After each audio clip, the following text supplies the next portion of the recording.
smoking Marlboro lights, rolling down. Renata Lara Lee, Assistant Director at the Brownsville Museum of Fine Art. This is the 37th Annual International Art Show. It's an annual exhibition that has been happening at the museum for 37 years. And this is a national exhibition, is juried. This year our juror has been Miss Anita Debo. She's a watercolorist. And what we see right here are examples of the exhibition. These are our painting category. We have 9 different categories. Painting, watercolors, mixed media, digital media, sculpture, pastels, pen and ink, of course, drawing and photography. All of this, the 9 categories. The piece that we have right here is a best of show. It's a best of show winner. One thing I always mention, technique, colors, shadows. Now, Miss Anita Debo, she's from Rockport, and she has been a juror for this exhibition twice already. This is the second time that she does it. And she came before the opening of the exhibition and looked at all the artworks without labels, because this has been anonymous. She did not know the artists, and she chose a first, second, third, and honorable mention on each category, gave the best of show, as well as a special recognition in the watercolor media, as well as pastel media. The museum started as an art league back in the years of the Depression by 8 very dedicated ladies. They were together just painting for fun as a group. They would paint in the back of churches, at the city morgue, their homes, and eventually they became so involved that they were giving a historic Neal house. That's the first framed house in Brownsville, so it's a historic monument, and that's where they started creating the art league. This is our mixed media category. We have works by Ms. Marcia Seltzer. We have works by different artists, Mr. Felix Anthony Trejo.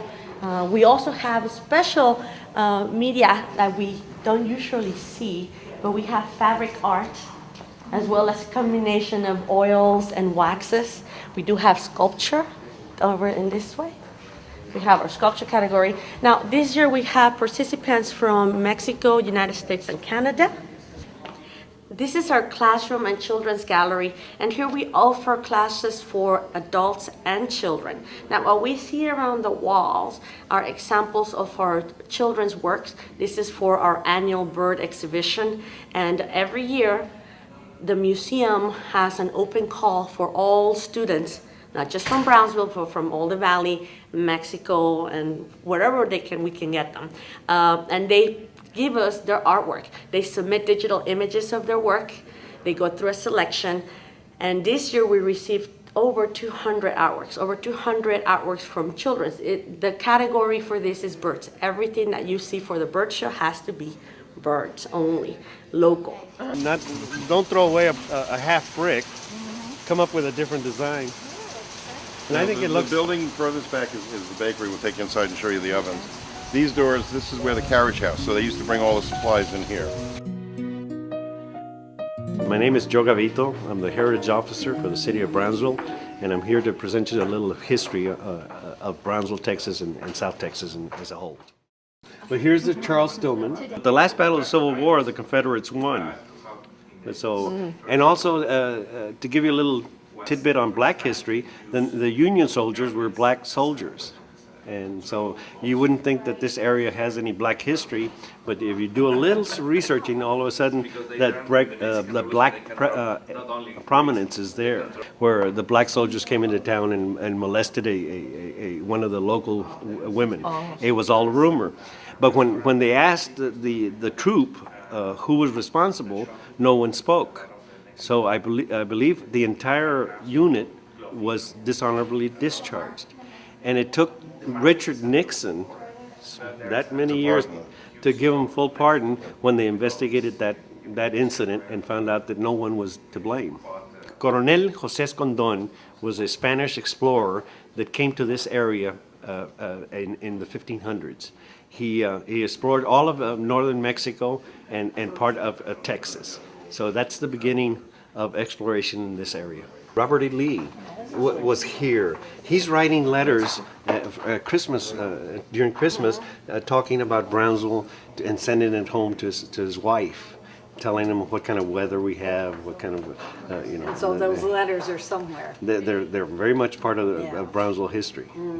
And so all your young officers during this war turned out to be the generals of the Civil War some 30 years later. As we toured the main cemetery, there were lots of tales to be told. I'm pointing to my family crypt. You can see the last name on it is Gavito.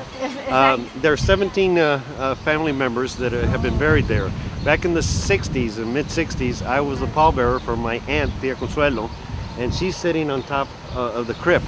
The way a person is or the next person that's going to be buried there, there'll be a hole dug in front of this crypt, and wooden planks will be pulled, and my aunt Consuelo would fall to the bigger hole in the bottom of the crypt. The planks would be put back, and the new person that was buried would be on the top.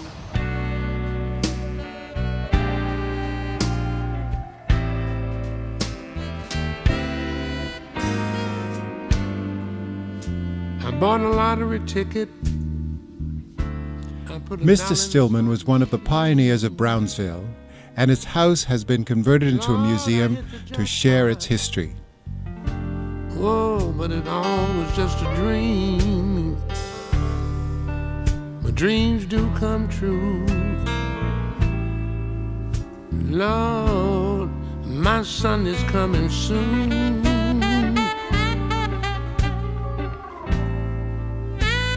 The items in this house reflect a time gone by. I hit it big in the stock market. I played on the right horse. Oh, I'm rolling in dough.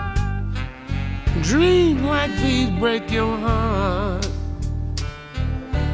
'Cause when I wake up, my pockets are still blue. But still, my son is coming soon.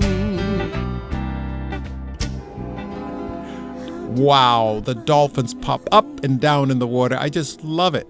It's quite a sight to see. The fishing industry is alive and well. Holding a number and washing it down with the insurance. Sun on the sand and a drink in his hand. Somebody hand him a line. His business is calling, it's all hit the fan. We're returning to the harbor regretfully after a sensational day on the sea. The island is back on his feet. It's just like a travel brochure. Smoking Marlboro lights, rolling a number and washing it down with the insurance. There's always moan yonder. That's what the beach bums still sing. And he's still with the treasure. Now the problems it brings. And he's off on the wrong road. And he's going full blast, relearning all those bad habits that he gave up in the past. Texas is a very special place to visit. I can't wait to come back. Until next week, I'm Jon Haggins, the GlobeTrotter. I'll see you then. Remember, get up, get out, and travel! Sun on the face and the tide dropping down. Midnight's phase on the bay. We're riding, we're galloping along the lines of the beach while the swells rush to the shore. Start a new day. He's back on the island, he's back on his feet. It's just like a travel brochure.